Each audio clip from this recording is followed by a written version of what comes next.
Anime summer season 2025 अब आधा खत्म हो चुका है एंड इस सीजन जितने भी बिग बजट एनीमे रिलीज हुए हैं मैं ऑलमोस्ट सभी को फॉलो कर रहा हूँ। बट अभी रिसेंटली मैं एक शॉर्ट वीडियो पे काम कर रहा था इसी सेम बिग बजट एनीमे वाले टॉपिक पे एंड उस वीडियो के डेटा पे मुझे काम करते हुए रियलाइज हुआ कि ये जो मैंने बिग बजट एनीमे वाली लिस्ट बनाई इसमें मैंने साकामोतो डेज़ को तो रखा ही नहीं। बेसिकली जब ये समर सीजन स्टार्ट होना था तो मैंने अपनी वॉट टू वॉच वाली लिस्ट ऑलरेडी बना ली थी, किसको देखेंगे, किसको स्किप करेंगे, किसको ट्राई देंगे। एंड उस लिस्ट में एक्चुअली साकामोतो डेज़ का नाम काफी ऊपर था। मतलब नेटफ्लिक्स का बिग इवेंट, ढेर सारा एक्शन और बहुत बढ़िया एनिमेशन, कोई एनिमे लवर कैसे ही मिस कर सकता है। तो जैसे भाई मैंने अपनी इस भूल को रियलाइज करा, मैंने इसके जितने भी अवेलेबल एपिसोड थे एक बार में बिंज वॉच कर डाले एंड जैसे ही मैंने इसके सारे अवेलेबल एपिसोड खत्म करे आई वाज लाइक कि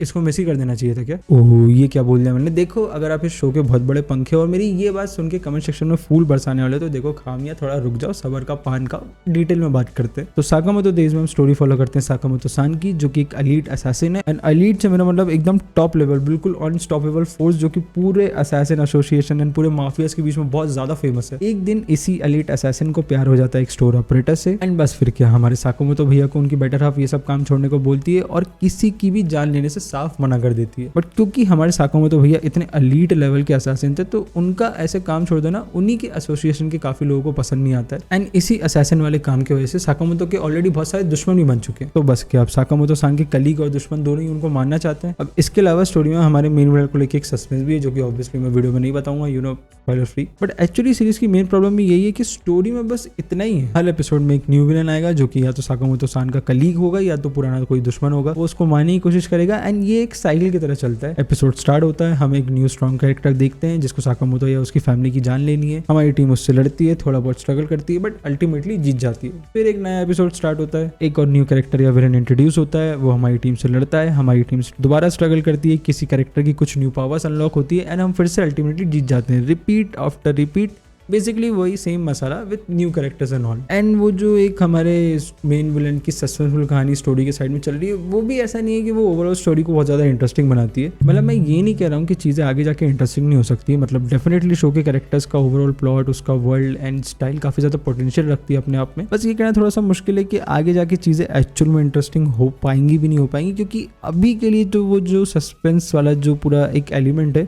वो इतना ज़्यादा एपिक फील नहीं हो रहा है। इट्स लाइक कि हाँ ऐसा लग रहा है कि हाँ आगे जाके वो कुछ बड़ा पुल ऑफ करेंगे होगा, बट एक वो जो एंटिसिपेशन होती है वो महसूस नहीं हो रही है उसके लिए अभी के लिए फिलहाल तो। एंड वो जो रिपीटनेस वाली फीलिंग है, अगर मैं उस पर थोड़ा सा और डीप में बात करूँ तो शो के बेसिकली अभी तक 15 एपिसोड रिलीज हो चुके हैं एंड ये जो रिपीटनेस वाली फीलिंग है ये लगभग 7 या 8 एपिसोड से आना स्टार्ट हो जाती है एंड एक बार जब भी आपको ये फीलिंग हिट करती है उसके बाद ये बहुत ही ज़्यादा नोटिसेबल हो जाती है। मतलब आप कितना भी ट्राई कर लो बट जब भी कोई एपिसोड कंक्लूड होता है तो समय ये रिपीटनेस वाली फीलिंग हिट करती ही करती है। ऑल्दो मैं ऐसा नहीं बोलूँगा कि भाई शो बिल्कुल भी वॉचेबल ही नहीं है, मतलब शो के बहुत सारे अच्छे एक्सपेक्ट भी हैं, जिसमें से एक तो इसका सबसे बड़ा ही जो प्लस पॉइंट है वो है इसका एक्शन, जिसके अच्छे होने के दो बहुत ही स्ट्रॉन्ग रीजन है। एक तो है इसका बिग बजट, जिसका मतलब सारे एक्शन सीन्स काफ़ी अच्छे से एनिमेट हुए हैं, कुछ भी अनफिनिश नहीं लगता है एंड उसको देखने में भी काफ़ी मज़ा आता है, मतलब generally it's very good. And उसका दूसरा रीज़न है hand to hand combat. Basically हमारी कहानी सेट तो असैसिन एंड माफिया के वर्ल्ड में है but most of the action, मतलब 80 to 90% action hand to hand combat ही है एंड वो देखने में गाइस सीरियसली बहुत ज़्यादा मज़ा आता है। एंड उसमें भी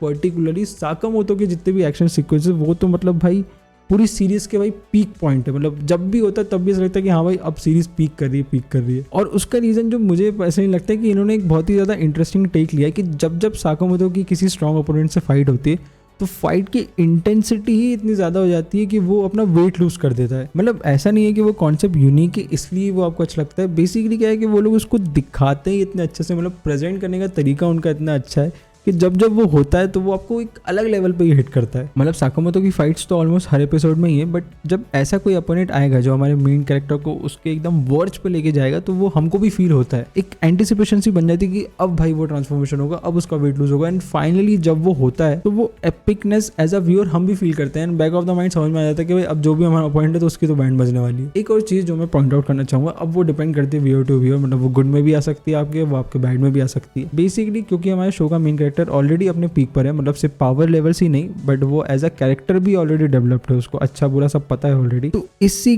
कैरेक्टर डेवलपमेंट वाले एलिमेंट को पूरा करने के लिए सीरीज के क्रिएटर ने शिन का कैरेक्टर लिखा हुआ है जो कि सीरीज का सेकंड मोस्ट इंपॉर्टेंट कैरेक्टर है। तो होता क्या है कि जो जितने भी power ups and character development है ये सब हम शिन के कैरेक्टर के साथ होते हुए देखते हैं इंस्टेड ऑफ हमारे सीरीज के मेन कैरेक्टर के साथ, जो कि मेरे हिसाब से ठीक है, मतलब इसमें कोई बुराई नहीं है। और एक्चुअली है भी क्या ना कि हम लोग ये जो पूरी स्टोरी है वो ऑलमोस्ट सिन के ही पर्सपेक्टिव से देख रहे हैं, बट कभी कभी ऐसा लगता है कि सीरीज के किसी पॉइंट पे जहाँ सीरीज को थोड़ा हमारे मेन कैरेक्टर की हिस्ट्री और उसकी ओवरऑल स्टोरी पर ज़्यादा ध्यान देना चाहिए था, वहाँ सीरीज बाकी कैरेक्टर्स की स्टोरी पर ज़्यादा ध्यान दे देती है, जो कि ऑब्वियसली डिपेंड करता है व्यूअर टू व्यूअर। मतलब ये आपको अच्छा भी लग सकता है, ये बुरा भी लग सकता है। मेरे हिसाब से अच्छे साइड कैरेक्टर होना कोई बुरी बात नहीं है, जब तक वो हमारे मेन कैरेक्टर को ओवरशैडो ना करे। डीएमसी में तुम्हारी बात कर रहा हूँ, क्योंकि अल्टीमेटली तो हम लोग जो स्टोरी देखने आए हैं वो हमारे मेन कैरेक्टर की देखना है ना। बट अगर हम लोग सारी चीज़ों को कंक्लूड करके ओवरऑल एनीमे की बात करें तो आप इसको देखना कंसिडर कर सकते हो। मैं आपको ये सजेस्ट करूंगा कि आप इसको बिंज वॉच करने की जगह as a weekly airing anime experience करो। उससे होगा क्या कि वीक में जब आप इसको एक बार देखोगे या 3-4 दिन में जब आप इसको एक बार देखोगे तो वो रिपीटनेस वाली फीलिंग ज़्यादा हिट नहीं होगी आपको। एंड अगर आपको शो के बाकी एक्सपेक्ट पसंद आते हैं तो फिर आपको ओवरऑल ये शो एक्चुअली काफ़ी ज़्यादा अच्छा लग भी सकता है। तो गाइस इतना ही था इस वीडियो में। अगर आप इस शो को फॉलो करो और आपका ओपिनियन कुछ और है तो उसको कमेंट सेक्शन में जरूर शेयर करना। मैं आपसे मिलता हूँ नेक्स्ट वीडियो में, तब तक के लिए बाय।